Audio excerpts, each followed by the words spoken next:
Hi Jed, I'm going to show you how you can solve the problem. For any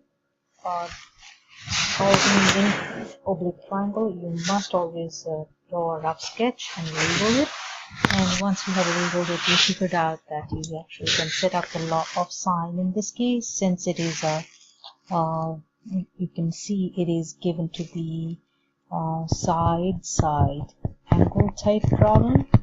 So this is a side angle, which is the ambiguous case. So you have to decide whether it's basically has 0, 1 or 2 triangles possible or not. So you have to decide on that one, right?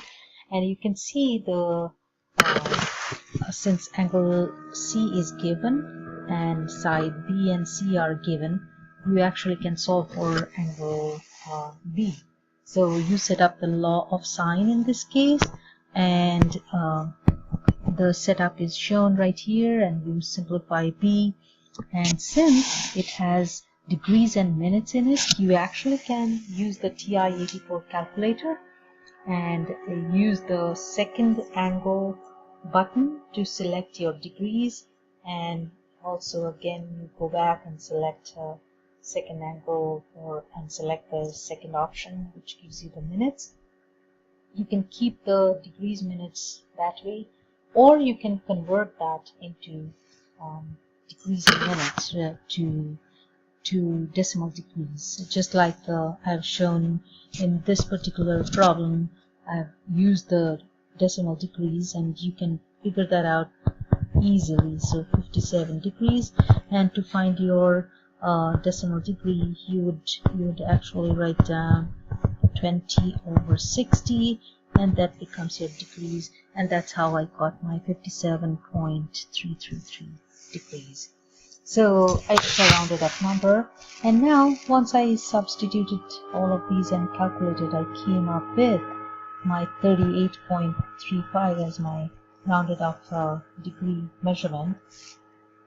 To get my minutes, you would select the 38 degrees and then take the decimal part and multiply by 60, and that's how I got my 21 minutes. And once you have found an acute angle, in this case angle B came out to be an acute angle, you must always check for the second triangle. So what you need to do is basically you understand one part, that all students take calculus, right? So you know your sine function is positive in the first and the second quadrant.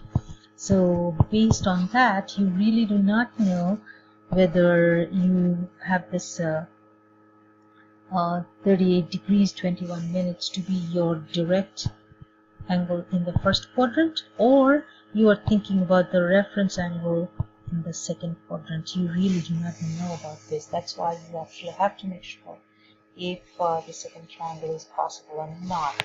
So to find out the second triangle, what you need to do is basically come up with the supplementary angle. In this case, it turned out to be 180 minus B, and it came out to be 141 degrees 39 minutes.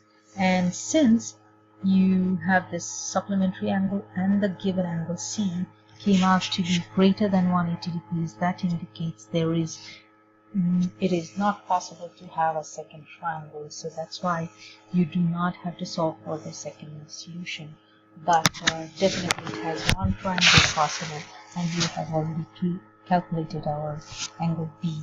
And I hope that's what you were looking for, and I think you had that difficulty in using your degrees and minutes. In that case, you can use directly from the TI-84 calculator. You can keep that degree minute as is, or you can convert that into decimal.